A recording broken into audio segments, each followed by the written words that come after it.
तो शुरुआत में हम बहुत सारी नन्स को देखते हैं जो दरअसल वॉरियर नन्स है, यानी वो सिस्टर्स भी है और योद्धा भी, जो किसी खास चीज की शैतान से हिफाजत कर रही है, उससे लड़ने के लिए तैयार है। क्योंकि अगर शैतान हमारी दुनिया में आ गया और उसने वो चीज हासिल कर ली तो वो दुनिया को बर्बाद कर देगा। तो इसीलिए सारी वॉरियर नन्स दुनिया को बचाने के लिए शैतान और हमारे बीच डांड बनकर खड़ी है। अब ये सारी वॉरियर नन्स भाग रही थी, मगर इनकी एक नन जो काफी बहादुर थी अचानक गिर जाती है क्योंकि वो काफी जख्मी हो गई थी। इसलिए वो लोग उसे फौरन चर्च में लाते हैं और उसके जिस्म से एक डिवाइस को बाहर निकालती है जो बहुत ही पावरफुल ताकतवर थी, क्योंकि जिसमें लगाने से वो इंसान दीवार की आर पार भी जा सकता है, एक जगह से गायब होकर दूसरी जगह आ भी सकता है और अपने सामने वाले इंसान को चुटकी भर में बर्बाद भी कर सकता है। पर ये डिवाइस सिर्फ उस इंसान उस नन को ही लगाई जाती है जो इसके काबिल होती है, यानी जो इसकी ताकत का सही इस्तेमाल करे। अभी उस नन के जिस्म से डिवाइस को निकाल ही देती है क्योंकि उसकी हालत काफी खराब थी। वो काफी जख्मी होने की वजह से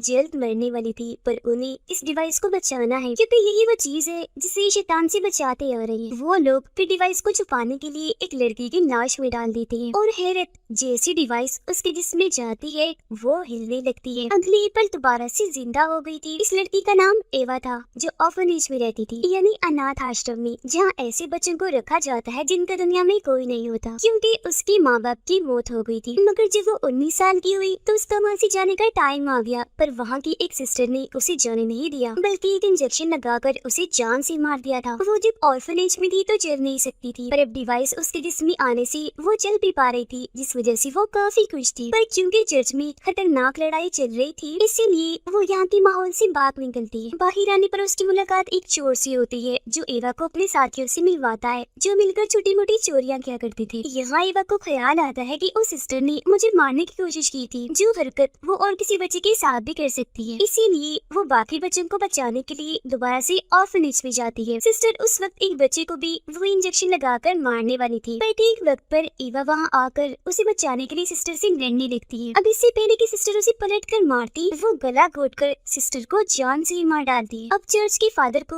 एवा के बारे में पता चल गया था, इसीलिए वो अपनी वॉरियर नन्स की आर्मी इन्हीं सभी सिस्टर्स को भेजती है एवा से वो डिवाइस वापस लेने के लिए। पर इन सिस्टर्स में से जो लिलिथ थी उसका इरादा ये था कि वो डिवाइस निकाल कर अब मुझे दे दी जाए क्योंकि मैं उसकी काबिल हूँ। पर फादर कहते हैं कि नहीं, तुम्हें वो डिवाइस हम नहीं दे सकते, उसे हमें छुपाना है क्योंकि वो डिवाइस हमारे अलावा वो डीमन भी लेना चाहता है जो बहुत ही खतरनाक है और उससे लड़ना आसान नहीं है। फिर वो डीमन एवा के पास पहुंच जाता है उस डिवाइस को हासिल करने के लिए और उस पर हमला कर देता है। एवा से उस डिवाइस को लेकर वो सीधा हेल इन्हीं जहन्नम में जाएगा। उससे डीमन को ताकतें मिलेंगी और वो फिर कुछ भी कर सकेगा। इसके बाद हम एक बायोटेक इन टेक्नोलॉजी कंपनी को देखते हैं जिन्हें जमीन पर एक जगह एक काफी अनोखा मेटल मिलता है जो बहुत ही कम पाया जाता है, पर ये सिस्टर्स को भी और डीमन को भी दोनों को ही नुकसान पहुंचा सकता है। फिर वो लोग उसे अपनी कंपनी में लाकर उसकी मदद से एक पोर्टल, एक रास्ता बनाते हैं जिससे दूसरी दुनिया में वो जा सकते थे। ये रास्ता उन्होंने बना तो लिया था पर अभी वो दूसरी दुनिया में नहीं जा सकते थे क्योंकि एनर्जी उनके पास अभी भी कम थी जो उन्हें उस डिवाइस से मिल सकती थी। तो ये भी अब उस डिवाइस को हासिल करना चाहती थी। अब हम इस कंपनी की हेड जो एक डॉक्टर थी उसी और उसके साथी को देखते हैं, जिन दोनों के लिए ही ये मैटर बहुत खास था, सबसे ज्यादा डॉक्टर के लिए क्योंकि वो ये सब अपने बेटे के लिए कर रही थी क्योंकि उसके बेटे को एक खतरनाक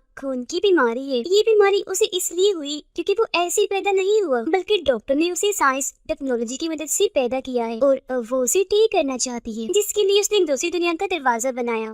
उसका मानना है कि अगर मैं अपने बेटे को वहाँ भेज दो तो वो बिल्कुल ठीक हो जाएगा। वजह ये है कि वो दुनिया ही ऐसी है जो हर बीमारी का इलाज है और वहाँ कोई भी नहीं मरता।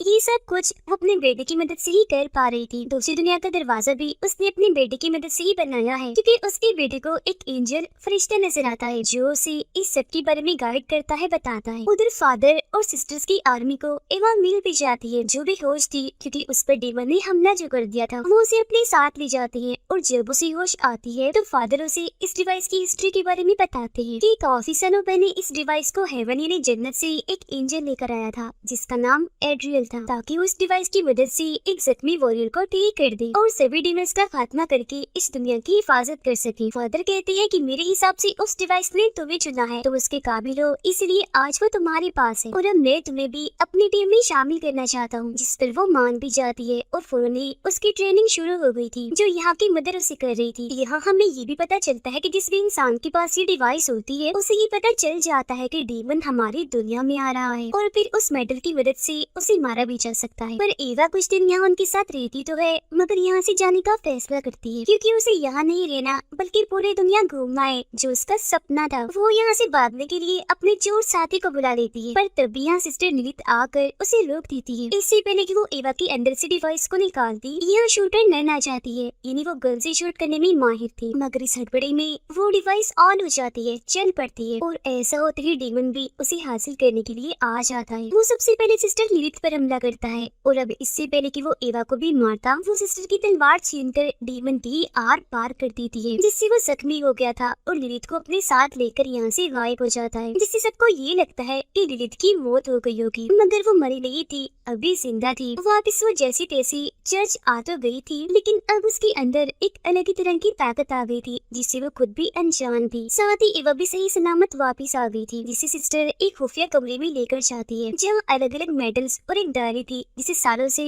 वॉरियर नर्स लिखती आ रही थी। इस डायरी से एवा को पता चलता है कि उस एंजल यानी एड्रियन की मौत हो गई थी क्योंकि उसने अपनी ये डिवाइस वॉरियर नर्स को दे दी थी। उसे दफनाने के बाद जो भी एड्रियन की कब्र के पास जाकर बैठता था उसकी हर तकलीफ हर बीमारी ठीक हो जाया करती थी। जिसके बाद सभी वॉरियर्स ने ये फैसला किया कि वो एड्रियन की लाश को एक जगह पर छुपाकर आसपास मोटी दीवार बना देंगे ताकि उसकी शक्तियाँ और किसी को ना मिल सके। इसीलिए हमने उसकी लाश को एक चर्च में कब्र बनाकर रख दिया ताकि उसकी शक्तियाँ वहाँ रहने वाले लोगों की काम आ सके। तो अब हमें एड्रियन के जिस्म का हिस्सा चाहिए, फिर चाहे वो हड्डियाँ ही क्यों ना हो, क्योंकि वो मिलने के बाद हम उन्हें खत्म कर देंगे और फिर डीमन भी यहाँ नहीं आ पाएगा क्योंकि हमारा मानना है कि उसकी शक्तियों की वजह से ही डीमन हमारी इस दुनिया में आ रहा है, वो भी एक पोर्टल रास्ते के जरिए। तो अब ये लोग फैसला करते हैं कि इस सब में हम डॉक्टर और उसके साथी की मदद लेंगे और एड्रियल की हड्डियों को हमने तबाह तो करना ही है तो हम उन्हें तबाह नहीं करेंगे बल्कि डॉक्टर को दे देंगे ताकि वो अपने बेटे का इलाज कर सके, जिसके लिए डॉक्टर मान भी जाती है और उसका साथी अगली पल चर्च आ जाता है ताकि वो एड्रियल की हड्डियों को हासिल कर सके। अब एवा जैसे उन हड्डियों को लेने के लिए जाती है तो उसे वहाँ उसकी हड्डियाँ नहीं बल्कि खुद एड्रियल मिलता है, वो भी बिल्कुल सही सलामत जो ना जाने कब से यहाँ फंसा हुआ था। इसके अलावा एवा को यहाँ ये बात भी पता चलती है कि एड्रियल कोई एंजल नहीं है बल्कि वो डीमन है और वो डिवाइस उसने एक एंजल से चुराई थी, इसी वजह से डीमंस उसके पीछे लगे हुए थे। तो उस डिवाइस को बचाने के लिए एड्रियल ने उसे शुरुआत वाले नन के अंदर डाल दिया, साथ ही बाकी सिस्टर्स को भी पकड़ पकड़ कर वॉरियर नन्स बना दिया ताकि आने वाले डीमंस का वो मुकाबला करे, उन्हें रोके और खुद को फरिश्ता इसलिए बताया ताकि डीमन से सब उसे बचा ले। अब एड्रियल की सच्चाई उस वॉरियर नन को पता तो चल गई थी पर उसने किसी को भी नहीं बताया क्योंकि उसकी मौत जो हो गई थी। अब सारी सच्चाई जानने के बाद एवा उसे वो डिवाइस नहीं देना चाहती थी पर एड्रियल जबरदस्ती वो हासिल कर लेता है जिससे काफी तेज एनर्जी को हम चलते हुए देख पाते हैं जो दूसरी दुनिया की उस रास्ते में बनी थी जो डॉक्टर ने बनाया था। उसके बेटे को भी ये बात पता चल गई थी, इसीलिए वो उस पोर्टल में जाने का फैसला करता है।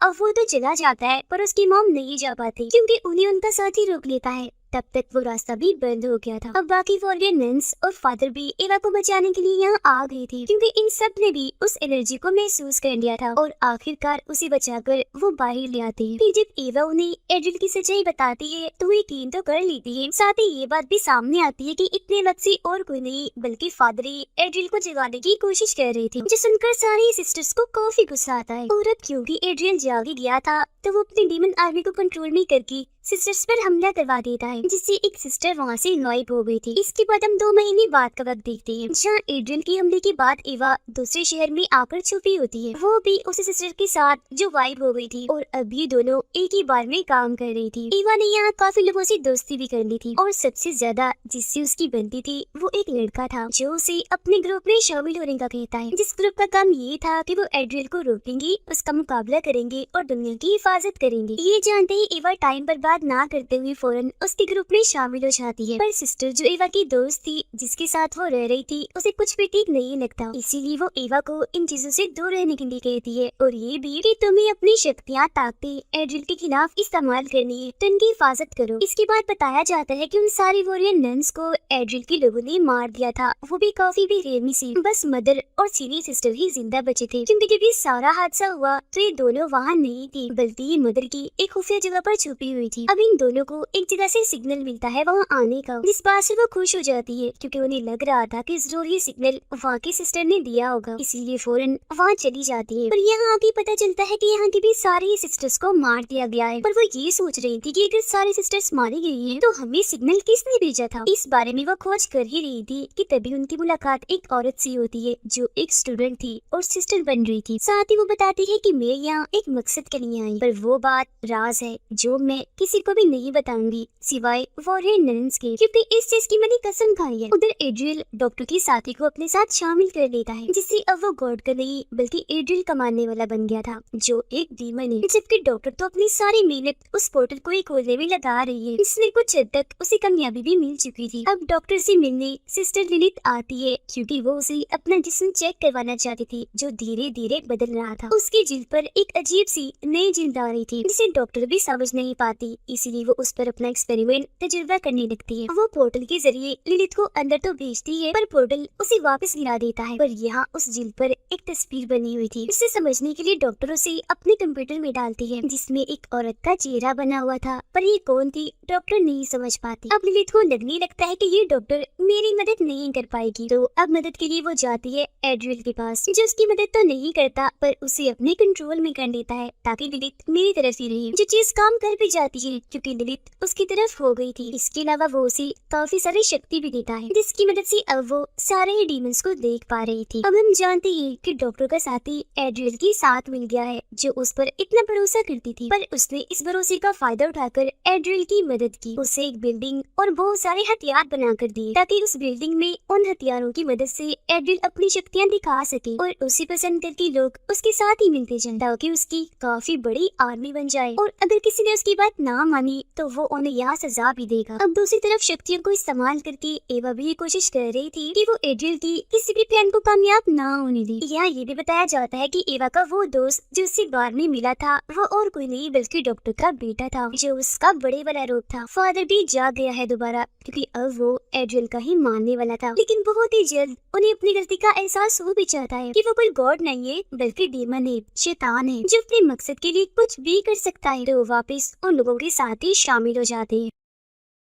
यहाँ एवा एक खास किस्म की चीज के जरिए दूसरी दुनिया में जाती है, ताकि वहाँ से एड्रियल की कोई बड़ी कमजोरी ला सके, जिसमें वो कामयाब भी हो जाती है। ये वहाँ पहुँचकर उस कमजोरी के जरिए एड्रियल को हरा देती है, काफी बुरी तरह से। उसका काफी बदतमीजी से उन्होंने सामना किया था, पर इस लड़ाई में बहुत सारे लोग जख्मी हो गए थे और 2 लोग मारे भी गए थे, जिनमें एक सिस्टर थी और एक एवा का दोस्त डॉक्टर का बेटा था। उनके अलावा एड्रियल से लड़ते लड़ते एवा खुद भी काफी जख्मी हो गई थी, जो अपनी सिस्टर दोस्त की गोद में थी। वो मरने वाली थी। तब उसकी हालत देखकर लिलिथ कहती है कि हमें इसे दूसरी दुनिया में भेज देना चाहिए, वहाँ ये ठीक हो जाएगी। अब ये फैसला उसकी सिस्टर दोस्त के लिए था तो काफी मुश्किल, पर एवा को बचाने के लिए वो उसे दूसरी दुनिया में भेज देती है। अब ये लोग जंग जीत तो गए थे, पर अभी इन्हें एड्रियल का खात्मा भी करना था, जिस बारे में वो स्टूडेंट, वो लड़की इन्हें सब बताती है कि एड्रियल का खात्मा कैसे किया जा सकता है। जो बात वो राज थी, जिस बारे में वो कह रही थी कि मैं सिर्फ इसे वॉरियर नन्स को ही बताऊंगी, जिसकी मैंने कसम खाई थी, और वो बात वो राज एड्रियल की खात्मे की थी असल में, जो अब वॉरियर नन्स के काम आने वाली थी, जिसमें वो बताती है कि उसे मारने के लिए हमें जीसस का ताज चाहिए, जिससे वे हासिल करने में वो कामयाबी हो जाते हैं। पर बहुत जल्द एवा को पता चलता है कि एड्रियल को मारने का तरीका ये ताज नहीं है बल्कि कुछ और ही है। साथ ही उसका मकसद उस बायो कंपनी की मदद से दुनिया में एक ऐसी बीमारी फैलाना है, जिसे ठीक करने के लिए सबको उसकी तरफ आना ही पड़ता, क्योंकि उसके पास ही सिर्फ इस बीमारी का इलाज है। पर हकीकत तो ये थी कि वो कोई इलाज नहीं करता था, बल्कि वो डीमंस के जरिए उन सभी लोगों को डीमंस बना रहा था अपनी एक काफी बड़ी आर्मी खड़ी करने के लिए, और इस चीज में उसे काफी हद तक कामयाबी मिल भी गई थी। उसने बहुत सारे लोगों को अपनी आर्मी में शामिल कर लिया था। सिर्फ इतना ही नहीं बल्कि वो लोग जो जो दुआएं करती थी उनकी एनर्जी को भी वो अपने मकसद के लिए इस्तेमाल करता था। इसके अलावा वो डॉक्टर की टेक्नोलॉजी से एक ऐसा पोर्टल खोलता है जो जल्दी बंद ना हो, क्योंकि वो इस दुनिया में बहुत सारे डीमंस को बुलाना चाह रहा था ताकि उनकी मदद से वो पूरी दुनिया पर कब्जा कर सके। अब तभी वो उस पोर्टल के जरिए एक औरत को भी वहाँ से बाहर इस दुनिया में लाता है ताकि हमेशा उसे यहाँ कैद कर सके, क्योंकि ये औरत काफी बहादुर थी जो एड्रियल को हरा सकती थी और वो नहीं चाहता था कि उसे कोई रोके। ये औरत असल में दूसरी दुनिया की मास्टर थी। उसकी दुनिया में एड्रियल कब्जा करना चाहता था पर जब वो वहाँ पर हार गया इसीलिए उसने इस मास्टर की डिवाइस चुरा ली, क्योंकि वो जानता था कि ये मास्टर मेरी सबसे ताकतवर दुश्मन है और मुझे इस डिवाइस की मदद से हरा देगी। उस दुनिया से हार जाने के बाद वो हमारी दुनिया में आया राज करने के लिए, पर यहाँ आते ही उसे काफी सालों के लिए कैद कर दिया। वहाँ से जब वो निकला फिर भी अपने मकसद में कामयाब नहीं हुआ, क्योंकि वॉरियर नन्स ने उसके हर इरादे का खात्मा कर दिया। अब मैं आपको बता दूं कि जो औरत थी इन्हीं मास्टर ये हेवन की थी जो बहुत ही ताकतवर है, क्योंकि इसमें एंजल जैसी शक्तियाँ पाई जाती है। और डॉक्टर की बेटी को जो गाइड करती थी जो उसे नजर आई थी वो भी ये औरत ये मास्टर ही थी। और स्क्रीन पर जिस औरत की तस्वीर डॉक्टर को नजर आई थी जब वो ललित पर एक्सपेरिमेंट कर रही थी तो वो भी यही थी, और इन्होंने ही एवा को गाइड किया था कि एड्रियल का खात्मा कैसे करना है। एवा के साथ साथ उन्होंने डॉक्टर की बेटी को भी ट्रेन किया। अब ये मिशन उन दोनों के लिए काफी मुश्किल था क्योंकि इनकी जान भी जा सकती थी, पर फिर भी ये दोनों पीछे नहीं हटे और इन्होंने मास्टर का साथ दिया ताकि दुनिया को बचाया जा सके, जिसमें सबसे बड़ा हाथ डॉक्टर की बेटी का था, क्योंकि जैसा कि हम जानते हैं उसे खून की बीमारी थी और उसके खून में उस मेटल की ताकत थी जिससे डीमन और एड्रियल का खात्मा किया जा सकता था। और जब भी लोग एड्रियल को मारने के लिए जा ही रहे थे कि वहाँ उसने लिलिथ को अपने कब्जे में करके डॉक्टर की बेटी को मरवा दिया, जिससे ईवा एकदम काफी टूट गई क्योंकि वो उसका दोस्त था। तभी यहाँ वो डीमन भी आ गया जो आते ही सबसे पहले एड्रियल को मारता है, और अब वो ईवा को जैसे ही मारने के लिए आगे बढ़ता है तो मास्टर उसे और बाकी डीमंस को रोककर पोर्टल के जरिए वापस भेज देती है और खुद भी यहाँ से चली जाती है। एड्रियल के खात्मे के साथ ही उनकी जंग खत्म हो गई थी। इसके बाद हम चर्च का सीन देखते हैं जहाँ पर शायद एवा वापस आ गई थी क्योंकि उसकी मेटल की तलवार चमक रही थी। तभी इसी बात के साथ ये दोनों पहला और दूसरा सीजन इधर ही खत्म हो जाता है।